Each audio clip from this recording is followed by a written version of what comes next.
हिंदू संस्कृति और भारतीय संस्कृति और भारतीय पर्व, जहाँ पर कहा जाता है कि भारत देश में सभी मिलजुल कर सभी त्योहारों को मनाते आ रहे हैं, लेकिन इन दिनों त्योहारों को लेकर भी सियासत हो रही है। राखी पर बाइकाट किया जा रहा है। बाइकाट, भाई से राखी खरीद रहे हैं या भाईजान से, ये स्लोगन सोशल मीडिया पर हिंदू आर्मी संगठन द्वारा जारी किया गया है। इसके पहले भी गन्ने के जूस को लेकर बाइकाट किया गया है। वर्ग विशेष पर लगातार हिंदू आर्मी इस तरह के बाइकाट अभियान चलाती है, जिसको लेकर राखी, जो भाई बहन का पवित्र त्यौहार कहा जाता है, उस पर भी इनका कहना है कि सिर्फ हिंदुओं से ही राखी खरीदी जाए। आइए बातों का सिलसिला शुरू करते हैं। हमारे साथ मौजूद है हिंदू आर्मी चीफ सुशील तिवारी जी।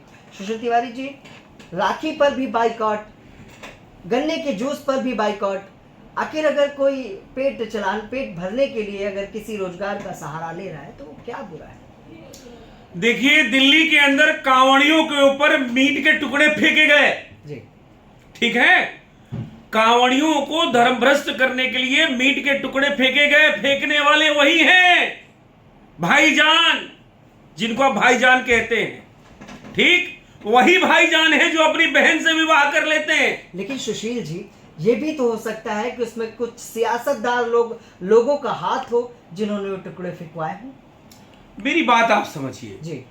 आप मुझे बताइए कि अभी पीएफआई का इतना बड़ा जत्था निकला पटना के ऊपर कि 2047 के अंदर वो इस देश में इस्लामिक राष्ट्र गजवाए हिंद लागू कर देंगे, और वो भी क्या कोई सियासत नहीं किया?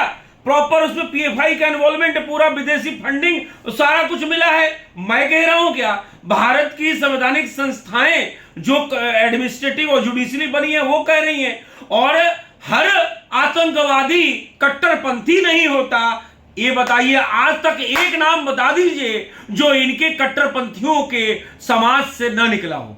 मीट के टुकड़े फेंकने वाले, धर्म भ्रष्ट करने वाले वही हैं जो अपने छतों पे जो है पेट्रोल बम रखा करते थे। और कांड वही हुआ जहां पे शाहीन बाग का जमवाड़ा लगा हुआ था, जहां पे जो है उन्हीं की बहनें और बेटियां जो है कितनी गर्भवती हो गई शाहीन बाग के कांड के अंदर।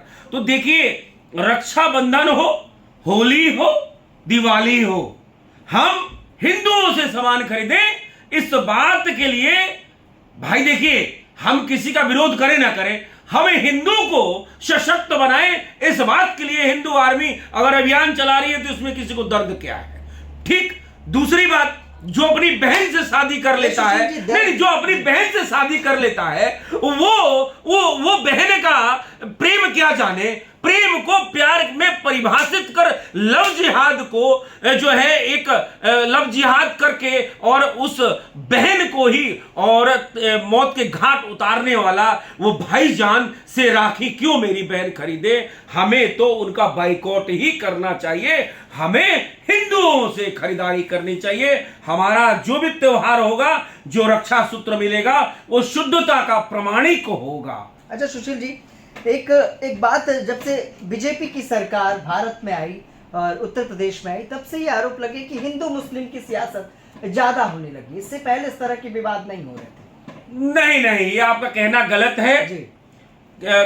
कौन सा ऐसा कांड है, सारे कांड 8 साल में हो गया है क्या? आप मुझे बताइए कि अजमेर की जो दरगाह है, जो अजमेर शरीफ, जो आज उनके ओरिजिनल मंसूबे निकल के आ गए कि नुपुर शर्मा का जो तन से जुदा करके लाएगा उसको मकान देंगे, वही का जो खादिम, जो पुजारी अपनी भाषा में कह लीजिए देख रेख करने वाला बोलता है, तो उनके मंसूबे निकल के सामने आ रहे हैं कि नहीं आ रहे हैं? तो आप समझिए, ये आज से नहीं चल रहा है। ये 600 साल मुगल जब गुलाम हम लोग को भारत को किए थे, और 200 साल जब अंग्रेज रहे यहां पे, और 70 साल फिर मुगल का राज रहा, कांग्रेस रूपी मुगल। कांग्रेस के ये फिरोज खान, राहुल खान, ये मोतीलाल नेहरू, गयासुद्दीन गाजी, ये सब वही तो हैं, मुगल के ही वंशज तो हैं जो औरंगजेब की कब्रों पे चादर चढ़ाते हैं। समझिएगा, कौन सा ऐसा कांग्रेस का प्रधानमंत्री है जो अजमेर की दरगाह पे चद्दर न चढ़ाया हो, हाजी अली की दरगाह पे चद्दर न चढ़ाया हो? क्या बात करते हैं? ये तुष्टीकरण की राजनीति कर रहे थे।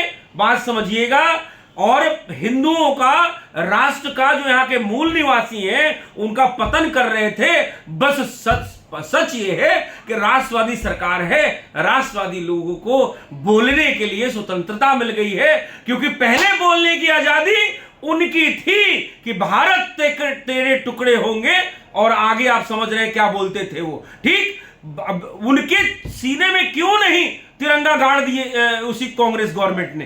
तो ऐसा नहीं है। आप, वो लोग विधर्मियों को, इनको बढ़ावा देते थे, और बढ़ावा देने के कारण आप बांग्लादेश हमारा चला गया, पाकिस्तान चला गया, ये उन्हीं की वजह से, बकरी पालने वालों की वजह से। समझिएगा बात को। बिल्कुल, बकरी पालने वाली बात। तो बकरी पाल, जैसा कि आपने पहले ही कहा कि जो इनकी में प्रथा है कि कुर्बानी दी जाती है, या कहीं ना कहीं मासूमों की जान ली जाती है, पशुओं की हत्या बिल्कुल ली जाती है। लेकिन मेरा सवाल ये था सर कि हर त्योहार को लेकर बाइकाट आप लोग करते हैं, तो इस बार जो बाइकाट है ये इसीलिए कि हिंदू सशक्त हो। रक्षाबंधन पर मैं पुनः आपके चैनल के माध्यम से सबको बता देना चाहता हूं कि हे मेरी भगनी, हे मेरी बहनों, सिर्फ खरीदारी, यही समझदारी, हिंदू दुकान, हिंदू प्रतिष्ठान, राखी में मिठाई लो तो हिंदू से, दही लो, दूध लो, चंदन लो, टीका लो, रक्षा सूत्र लो, सिर्फ हिंदू से लेना है। मेरी बहनों, मत दो उनको जो तुम्हारे कफन की तैयारी के लिए एक एक पैसा इकट्ठा करते हैं। ये आपके चैनल के माध्यम से मैं कहूंगा। किसका बाइकआउट करना है, नहीं करना, मुझे नहीं मालूम। मुझे ये पता है कि हिंदू को सशक्त बनाना है, इसलिए बाइकआउट विधर्मी और अपनाओ सनातनी। ठीक है सर, बहुत बहुत धन्यवाद। तो ये थे हमारे साथ हिंदू आर्मी चीफ सुशील तिवारी, हर त्योहार पर बाइकआउट अभियान चलाने वाली हिंदू आर्मी के सुशील तिवारी, जो कि चीफ है। और लगातार इन्होंने जैसा कि बताया भी हमें कि राखी बाइकआउट और जो गन्ने का जूस बाइकआउट इन्होंने चलाया था, वो किस कारण से चलाया था, और इस बार एक अपील भी की है कि राखी पर किस तरह से वो खरीदारी को करें। और बाइकआउट पर इन्होंने कहा कि हिंदू को सशक्त बनाने का ये बाइकआउट अभियान है। सहयोगी विनय के साथ मैं विक्रम, लखनऊ से। ठीक है भैया।